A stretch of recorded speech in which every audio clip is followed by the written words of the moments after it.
2020년 새해 두 번째 주일입니다. 벌써 12일이 지나가고 있습니다.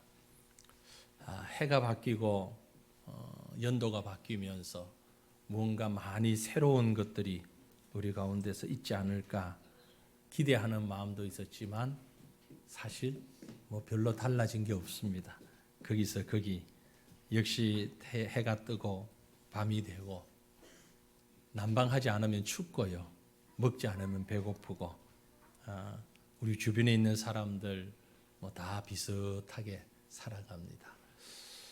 새해가 되면 정치가 좀 매끄러우려나 했더니 오히려 더 복잡하고 시끄럽기도 하고 경제가 잘 풀리려나 했더니 역시 힘들고 어렵기는 마찬가지입니다.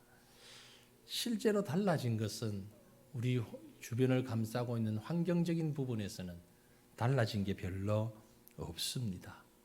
단지 한 달 전과 비교해 보면 확연하게 다른 것은 우리의 마음이 다릅니다. 우리의 생각이 달라요.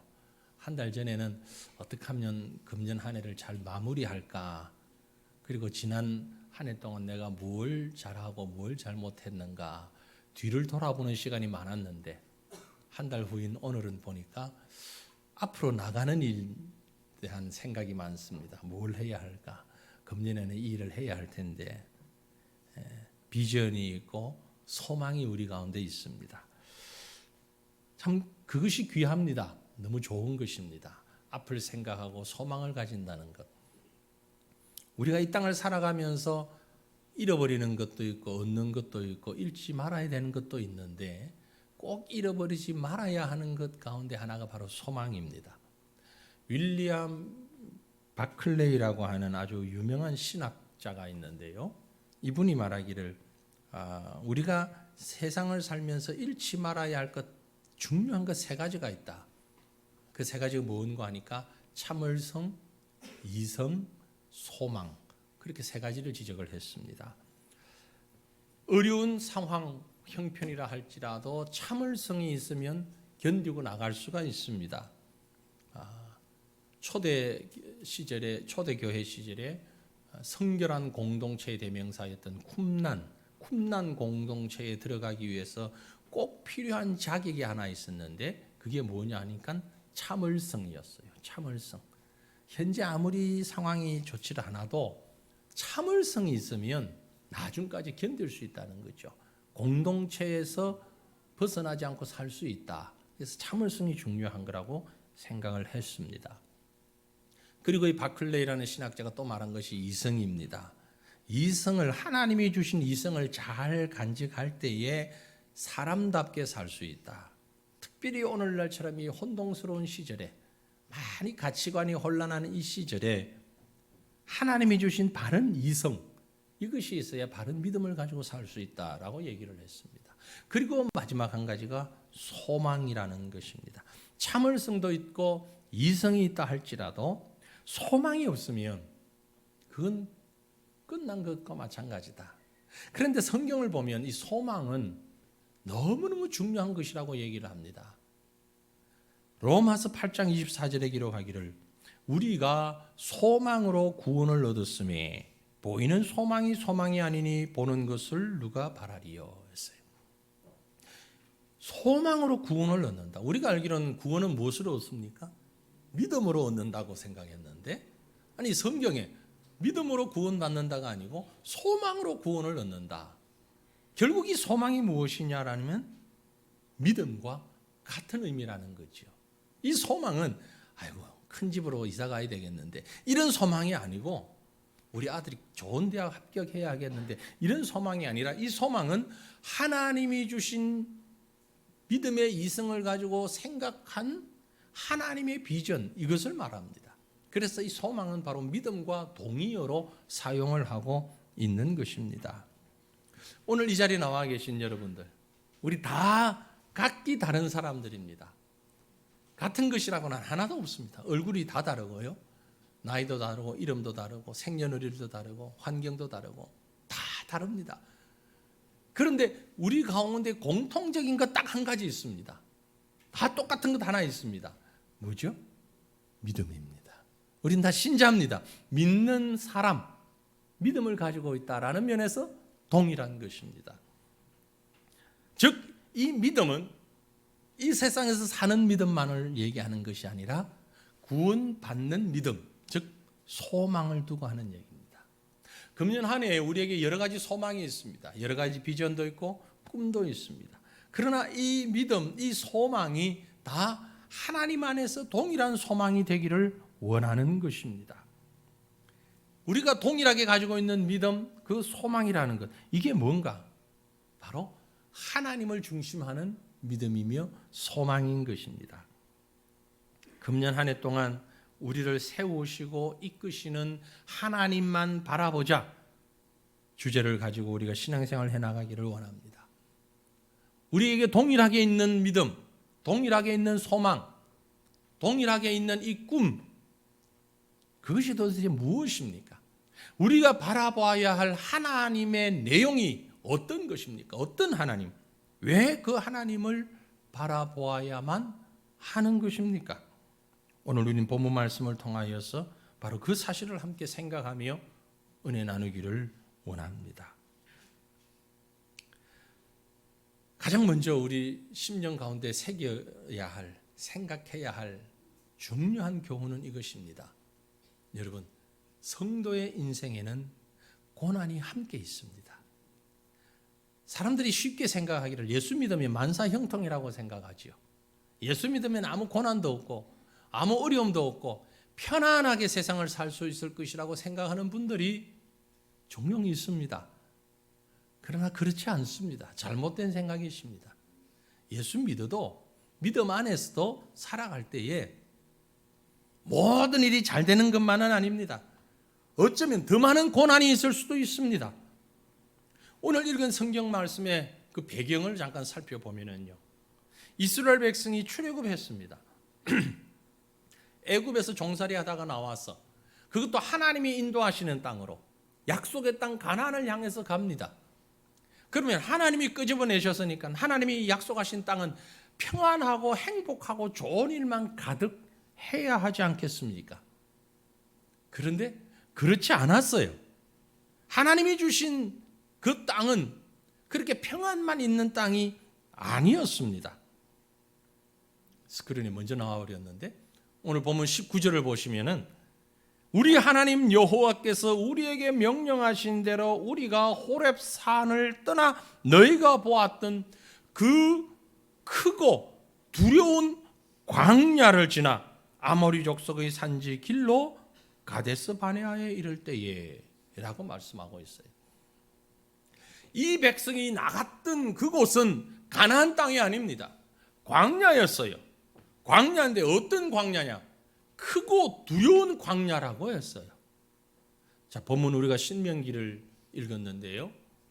신명기서는 이스라엘 백성을 애굽에서부터 모세가 이끌고 나와서 가나안에 가기까지 광야를 거치면서 시간을 보내다가 이제 하나님이 약속하신 땅 가나안을 바라보는 마지막 지점에 와서 그 백성들을 향한 교훈과 설교와 당부의 말씀이 기록된 게 신명기입니다. 그러니까 이 신명기를 듣고 있는 사람들은 누구냐면은 애굽에서부터 나온 백성들인데 실제로는 나온 그 본인들은 거의 없습니다. 다 죽고 그 후손들이 남아 있어요. 이 후손들은 태어나면서 어디서 태어났는가 하니 광야에서 태어났어요. 그리고 지금 광야를 살고 있습니다. 40년 동안 그 광야를 모세가 표현하기를 크고 두려운 광야라고 그랬어요. 아니, 하나님의 말씀 따라 하나님의 약속 따라 애굽에서 종살이 하던 곳에서부터 나왔어요. 나왔으면 나오자마자 짠 하고 아주 행복하고 멋있고 생전 맛보지 못한 산의 진미만 있는 가득한 행복한 이런 시간들이 그 앞에 있었어야 하는데 전혀 그렇지 않았다는 얘기예요. 오히려 애굽을 그리워할 만큼 배도 고팠고 위험도 있었고 춥기도 하고 덥기도 하고 이건 불편한 것이 한두 가지가 아닌 그런 상황이 바로 애굽을 나온 그들이 맞닥뜨린 상황, 그래서 크고 두려운 광야였던 것입니다. 사실 이스라엘 백성이 애굽에서 나와서 가나안에 이르기까지 광야를, 이렇게 크고 두려운 광야를 지나갈 수밖에 없었느냐? 아닙니다. 우리 같은 신명기 1장의 앞에 2절을 보면 호렙산에서 세일산을 지나 가데스 바네아에까지 10하룻길이었더라. 애굽을 나와가지고 나온 그 지점에서 가나안에 들어가기 직전의 지점까지 거리가 얼마냐? 10하룻길이다. 2주간도 안 걸려요. 물론 걸어서 가는 시간을 말합니다. 걸어서 가면 10하룻 만에 바로 가나안 입구까지 갈 수 있는데, 이어 나오는 3절에 보면 40째 해 11째 달, 그 달 첫째 날에 모세가 이스라엘 자손에게 여호와께서 그들을 위하여 자기에게 주신 명령을 다 알렸으나. 지금 신명기의 이 설교의 내용들이 언제냐? 애굽에서 나와서부터 40째 해, 40년 해당되는 해, 그것도 11달 지나서 11월, 그러니까 꽉 채운 40년, 앞뒤 떼고 12월부터 시작해서 그 다음에 1월, 이렇게 2년이 아니고 꽉 채운 40년, 애굽을 나온 그날을 1월 1일로 잡았거든요. 40년 동안 광야에서 지날 수밖에 없었던 것입니다. 왜요? 바로 지금 서 있는 곳이 가데스 바네아인데, 가나안 들어가기 직전인데 40년 전에 이 땅에 왔었어요. 여기에 와서 들어가려고 하면서 백성들의 의견을 모아서 12명의 정탐꾼을 추려서 가나안 땅에 보내었잖아요. 그리고 그들이 정탐하고 돌아와서 한 보고를 듣고, 이게 민수기 14장 내용입니다. 얼마나 믿음 없는 소리를 했는지, 와, 큰일 났다. 큰일 났다. 그게 가나안 땅이 젖과 꿀이 흐르는 땅은 분명한데, 문제는 그곳에 아낙 자손들이 있다. 네피림의 후손들, 거인들이 살고 있다. 최홍만보다 더 큰 사람들이 거기 다 있더라. 우리가 거기 어떻게 들어가냐? 이제 우린 죽었다. 여기도 저기도 못 간다. 12명 중에 10명이 그런 보고를 했을 때에 이스라엘 백성들이 그 10명의 보고를 듣고 얼마나 땅을 치며 울며 통곡했는지 모릅니다. 우리를 여기서 죽게 만들려고 여기까지 끌고 왔느냐고. 하나님을 향한 소망을 가지기보다는 약속을 불신하는 죄악을 행했던 것입니다. 그 죄악 때문에, 그 불순종 때문에 하나님은 이 백성을 다시 광야로 내쫓아서 40년 동안 뺑뺑 돌게 만드신 거예요.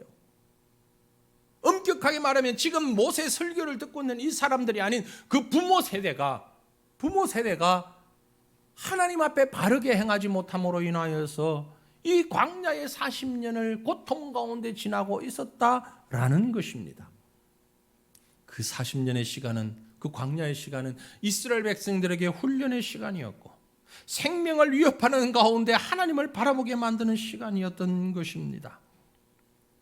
이렇게 방황할 수밖에 없었던 이유를 오늘 우리가 읽은 본문 말씀에서는 뭐라고 해석을 해놓았는가 하니까 25절로 26절입니다. 그 땅의 열매를 손에 가지고 우리에게로 돌아와서 우리에게 말하여 이르되 우리의 하나님 여호와께서 우리에게 주시는 땅이 좋더라 하였느니라. 그러나 너희가 올라가기를 원하지 아니하고 너희의 하나님 여호와의 명령을 거역하여, 이게 그러나라는 말을 중심으로 잘 보십시오. 하나님이 주신 약속의 땅은 너무너무 좋더라, 너무너무 귀하더라, 너무 축복된 땅이더라, 옥토더라, 그게 엄청난 물건들이 있더라. 그러나 너희가, 바로 너희의 부모들이 올라가기를 원하지 아니하였다. 왜? 그 땅을 지키고 있는 백성들을 보니 너무 크고 두려워서 우리가 감당할 만한 상황이 아니었더라. 그러나 앞에는 뭐가 있습니까? 하나님이 주신 엄청난 약속과 그 축복이 있습니다. 그러나 뒤에는요, 자신들의 연약한 모습이 그대로 있습니다. 아무리 사람을 두려워하는 10명의 정탐꾼들의 소리에 귀를 기울여 보니 하나님의 약속, 하나님의 축복, 그것보다 그러나 우리의 현실이 너무 힘들더라. 꼭 누구와 같습니까? 우리랑 비슷하지 않나요? 하나님의 말씀, 생명의 말씀, 능력의 말씀, 창조주 하나님 내가 믿습니다. 십자가를 믿습니다. 예수 그리스도를 믿고 구원받는 줄을 압니다. 말씀대로 순종해 살아가는 줄 알겠습니다. 나는 믿습니다. 나는 하나님의 자녀입니다. 그러나 오늘은 바빠서 출근해야 되겠습니다.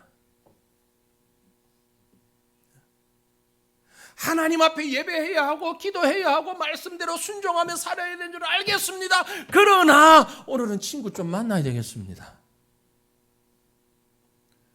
우리가 몰라서 안 믿는 거 아니잖아요. 다 알아요. 다 믿어요. 그러나 내 눈앞에 보이는 현실이, 현재가 급한데 어떡합니까? 이거 안 하면 안 되겠는데. 심지어 우리 자녀들에게도 하나님 말씀 믿고 하나님만 바라보고 살아가야 돼. 신앙 잃어버리면 아무것도 아니야. 그러니까 신앙은 꼭 지켜야 돼. 그러나 내일 시험이지 않니? 오늘은 시험 공부해야지. 우리의 현실을 바라보는 눈들이 너무너무 하나님의 말씀과 반대적인 이런 삶을 살아가고 있지 않는가라는 거죠. 여러분, 우리가 그런 나라를 외쳐야 하는 것은 그게 아닙니다. 세상이 정말 살기 힘들어요. 정치, 문화, 경제 모든 부분에 혼란스럽기 짝이 없습니다. 경제생활 하기가 너무너무 어려워요. 직장생활 해나가는 게 하루하루 정말 가시밭길 걷는 길 같고요. 너무너무 살얼음판을 걷는 것처럼 아슬아슬합니다. 그러나 주님을 믿기에, 주님의 날 예배하는 날이기에, 하나님의 말씀이기에, 그러나 하나님만 바라보며 내가 나아가겠습니다. 우리의 고백되기를 원합니다. 똑같은 그러나인데 앞뒤가 바뀌었어요. 바뀌어야 되는 거예요. 바뀌어야. 세상을 향하여 오히려 담대하게 그러나를 외쳐야 하는데 하나님을 향하여서 그러나를 외치면 안 된다는 얘기예요. 그러나 나는 말씀대로 살겠습니다. 그러나 나는 하나님 바라보며 살겠습니다. 그러나 나는 하나님의 약속 믿고 나가겠습니다. 내 눈앞에 보이는 것은 장수들이라 할지라도, 진정한 소망은 세상을 향하여서, 세상은 그럴지라도, 육신은 그리할지라도, 그러나 나는 하나님의 말씀을, 하나님의 약속을 믿고 나아가겠습니다. 이것이 바로 우리의 믿음 되기를 간절히 소망합니다. 하나님만 바라보자 라는 말씀의 앞에는 바로 이 말씀이 있는 것입니다. 어떻게 그럴 수 있습니까? 그 이유를 오늘 본문에서 보면 그 고난 중에도 하나님이 함께 하시기 때문입니다. 얼마나 귀하고 감격스러운 일인지요. 만약에 하나님이 함께 하지 아니하신다면 우리가 그렇게 주님을 바라보고 나갈 수가 없어요. 하나님의 말씀에 그러나 세상에 반하여 불순종한 결과인데, 우리가 분명히 죄를 지었음에도 불구하고 하나님이 우리를 그래서 광야로 내모셨는데, 그럼에도 불구하고 광야로 나갈 때 네 혼자 갔다 와라 하고 내버려 두지 아니하시고 하나님이 우리와 함께 그 광야를 지나고 계신다라는 말씀이에요. 함께가 아니라 오히려 우리보다 먼저 말이에요. 본문 말씀 가운데 29절 30절을 봅니다. 내가 너희에게 말하기를 그들을 무서워하지 말라, 두려워하지 말라. 너희보다 먼저 가시는 너희의 하나님 여호와께서, 너희보다 먼저 가시는 너희의 하나님 여호와께서 애굽에서 너희를 위하여 너희 목전에서 모든 일을 행하신 것 같이 이제도 너희를 위하여 싸우실 것이라. 사랑하는 성도들이여, 우리가 가는 길은 광야 길입니다. 고난이 있습니다. 고통과 어려움이 있습니다. 하지만 하나님이 우리보다 앞서 가시는 줄 믿으시길 바랍니다. 이 고난, 우리가 싸워야 할 대적은 그렇습니다. 우리 힘으로는 할 수 없어요. 창세기 6장에 있는 네피림의 후손들, 바로 그들이 그 가나안의 원주민들입니다. 그런데 창세기에 보면 하나님께서 이 네피림의 후손들을 이미 심판하시기로 작정하셨어요. 때가 되면 하나님이 심판하시기를 작정하셨어요. 이제 그 하나님의 때가 이른 것입니다. 그래서 이스라엘 백성을 도구로 사용해서 가나안을 심판하시는 거예요. 이스라엘 백성들에게는 가나안을 축복의 땅으로 주시지만 가나안 백성들에게는 이스라엘이라는 도구를 사용해서 그들을 심판하시는 거예요. 그렇기 때문에 이스라엘 백성의 입장에서는 조금도 두려워할 이유가 없는 것입니다. 하나님이 다 해놓으신 거예요. 눈앞에 보이는 것은 엄청나지만 하나님이 다 해놓으신 거예요. 격투기 선수 가운데 우리나라에 최홍만이라는 선수가 있죠. 키가 아주 큽니다. 2m 10몇 센치인가 그런데 2m 50점 되는 키에 몸무게는 200kg가 나가는 그런 아주 건장한 체격을 가진 선수하고 우리가 링 위에서 싸워야 하는데 제가 176입니다. 그런데 2m50하고 앞에 딱 서면은 애기밖에 안 되겠죠.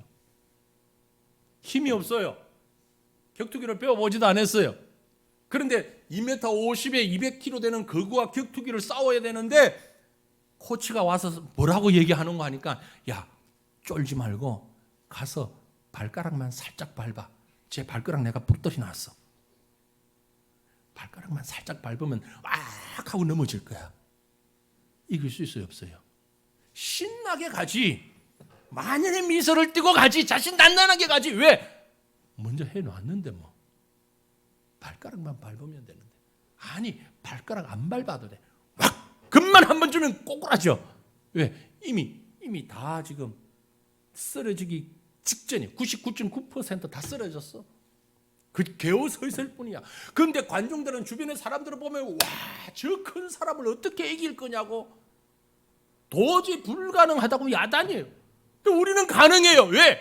다 해놓았으니까. 누가? 하나님이.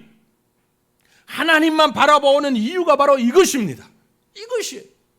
이스라엘 백성이 애굽을 나왔습니다. 앞에는 큰 홍해가 있어요. 뒤에는 바로의 군대가 쫓아와요. 이제는 죽었구나 할 때에 모세가 그 백성을 향해서 뭐라고 얘기합니까? 출애굽기 14장에 여호와께서 너희를 위하여 싸우시리니 너희는 가만히 있을지어다. 누가 싸워요? 여호와가 싸운다. 너희는 가만히 있을지어다. 이게 광야 생활의 모습이었어요. 그래서 본문 31절에 보면 광야에서도 너희가 당하였거니와 사람이 자기의 아들을 안는 것 같이 너희의 하나님 여호와께서 너희가 걸어온 길에서 너희를 안어서 이것까지 이르게 하셨느니라. 광야에서도 경험해 봤지 않느냐? 그 홍해를 건널 때 경험해 봤지 않느냐? 배가 고플 때 만나를 주시는 하나님, 고기가 먹고 싶을 때 메추라기를 주시던 하나님, 추울 때에 불기둥을 주신 하나님, 더울 때에 구름기둥을 주신 하나님, 심약이 있을 때 하나님의 능력으로 기도하면서 아말렉을 물리치게 하셨던 하나님, 목이 마를 때 반석을 쳐서 샘물을 주셨던 하나님, 그 하나님을 광야에서도 너희가 경험했지 아니하느냐? 그 말이에요. 광야에서 경험했지 않느냐? 광야는요 너무나 힘들고 어려운 고통의 장소인 것이 분명하지만 하나님께서 그 광야에 고속도로를 놔주셨어요. 고속철을 놔주셔가지고 사람이 자기 아들을 안음같이. 사랑하는 성도들이요, 예수 믿고 고난의 길을 갈 수밖에 없는 우리들, 믿음 생활하면서 혼란할 수밖에 없는 우리들, 그러나 하나님께서는 우리를 그대로 버려두지 아니하시고 부모가 자기 갓난아기를 안음과 같이 우리를 안으시고 가장 따뜻하고 가장 평안하게 가장 안전하게 우리를 보호해 주시는 하나님이신 줄 믿으시길 바랍니다. 그래서 주님이 말씀하셨잖아요. 너희는 마음에 근심하지 말라. 하나님을 믿으니 또 나를 믿어라. 수고하고 무거운 짐진 자들아 다 내게로 오라. 내가 너희를 편히 쉬게 하리라. 말씀하신 하나님께서 지금 여러분과 함께 하십니다. 누구 때문에 어떤 고통이나 어떤 고난이 오든지 그 원인에 상관없이 그 고난을 내가 내 힘만으로 싸울 수 있는 것이 아닙니다. 하나님께서 우리를 상처 입은 채로 홀로 고통당하고 있도록 버려두지도 않으십니다. 여러분, 내가 하려고 하지 마시고 우리의 손과 발은 문제를 해결하는 데 쓸 것이 아니라 기도에 손을 모으는 데 사용하시고 그 일은 하나님이 하시도록 넘겨놓으시길 바랍니다. 2020년 금년 한 해 하나님이 일하시는 시간 되도록 우리는 말씀 붙잡고 기도하며 하나님 바라보는, 하나님의 도구로 쓰임받는 저와 여러분 될 수 있기를 주님 이름으로 축원합니다. 그래서 우리에게 꼭 필요한 것이 있습니다. 그게 뭡니까? 믿음입니다.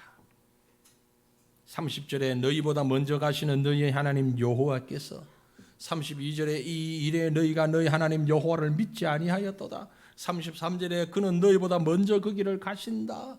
계속 반복하는 말씀, 믿음의 실제적인 모습, 그건 바로 하나님을 앞세우고 우리는 그 하나님을 믿고 나가기만 하면 된다는 것을 말씀하고 있습니다. 하나님이 앞서 가시면은요, 해결하지 못하심이 없습니다. 주의하십시오. 우리의 욕심이, 우리의 체면이, 우리의 자존심이, 우리의 자신감이 하나님을 앞서지 않도록 하셔야 합니다. 그 어떤 것보다 하나님이 앞서셔야 합니다. 창세기 24장에 보면 아브라함이 며느리를 얻기 위해서, 아들 이삭의 신부감을 구하기 위하여서 오랫동안 집에서 믿고 함께 하던 종 엘리에셀을 아브라함 자신의 고향 메소포타미아로 보냅니다. 이 늙은 종이 주인의 명을 받고 가는데 얼마나 불안하겠습니까? 얼마나 갑갑하겠어요. 그런데 아브라함이 그 종에게 이런 얘기를 합니다. 하늘의 하나님 여호와께서 나를 내 아버지의 집과 내 고향 땅에서 떠나게 하시고 내게 말씀하시며 내게 맹세하여 이르시기를 이 땅을 내 씨에게 주리라 하셨으니 그가 그 사자를 너보다 앞서 보내실지라 내가 거기서 내 아들을 위하여 아내를 택할지라. 엘리에셀이 그 아브라함의 고향에 가서 한 얘기입니다. 우리 주인이 그러는데 하나님의 사자가 나보다 먼저 가신다고 했습니다. 그래서 내가 왔습니다. 대책 없는 상황 같지만 하나님의 사자가 나보다 먼저 앞서 가신다고 말씀했습니다. 사랑하는 성도들이요, 우리 하나님은 바로 이런 하나님이십니다. 하나님은 우리의 목자 되십니다. 목자는요, 양을 앞서 가시는 자가 목자입니다. 자기 양을 다 내어놓은 후에 양들은 목자의 음성을 들으며 따라가게끔 되어 있습니다. 목자이신 주님을 따라가는 양된 모습은 내가 앞서는 것이 아니라 목자 되신 주님이 앞장서고 그 주님의 뒤를 따라가는 것입니다. 군부대에서 야간 행군이라는 훈련이 있습니다. 강원도 산골짜기에 아무 불빛도 없는, 그것도 보름 때가 아니고 금음 때, 달빛도 없는 그런 때에 야간 행군을 시킵니다. 야간 행군을 하면은요, 아무것도 안 보여요. 길도 안 보이고 돌멩이도 안 보여요. 뭐 보고 가느냐? 앞 사람 뒤통수만 보고 갑니다. 맨 앞에 선 사람을 향도라고 그러죠. 맨 앞에 선 사람은 후레쉬 하나 가지고 비를 비추면서 가고 그 뒤에 따르는 사람들은 전부 앞 사람 뒤통수만 보고 갑니다. 그래야 길을 잃어버리지 않고 갈 수가 있습니다. 우리가 살아가는 인생도 마찬가지죠. 이 캄캄한 세상에서 어떻게 사는 것이 바르게 사는 것인가 모릅니다. 저도 모르고 여러분도 모릅니다. 아무도 모릅니다. 왜? 우리는 세상을 처음 살아보기 때문에 그렇습니다. 그러나 우리는 실패하지 않을 수 있습니다. 어떻게 해요? 앞서가시는 분만 보면 됩니다. 그 앞서가는 분이 누굽니까? 바로 우리 아버지 하나님이에요. 지금까지 여러분의 생애를 여러분은 몇 점을 주고 있습니까? 지금 여러분 현재의 생애는 어떻다고 생각하십니까? 포기하지 마십시오. 자만하지도 마십시오. 이제부터 남아있는 시간들이 중요합니다. 그 남아있는 시간들을 어떻게 살아야 됩니까? 오직 하나님만 바라보며 나아가십시다. 우리를 여기에 세우셨습니다. 그리고 우리를 이끌고 계십니다. 그 하나님만 바라볼 때에 우리의 모든 삶이 주님이 기뻐하시는 삶이 되어질 줄로 믿습니다. 사랑하는 성도들이요, 금년 한 해 그분의 생각, 그분의 말씀, 그분의 삶, 그것만 바라보며 나아가십시다. 그래서 우리 함께 이렇게 고백했으면 좋겠습니다. 세상 등지고 십자가 보내 세상 등지고 십자가 보내 세상 등지고 십자가 보내 뒤돌아서지 않겠네. 뒤돌아서면 십자가 등지고 세상 보는 꼴이 됩니다. 뒤돌아서지 마십시오. 세상 등지고 십자가만 바라보십시오.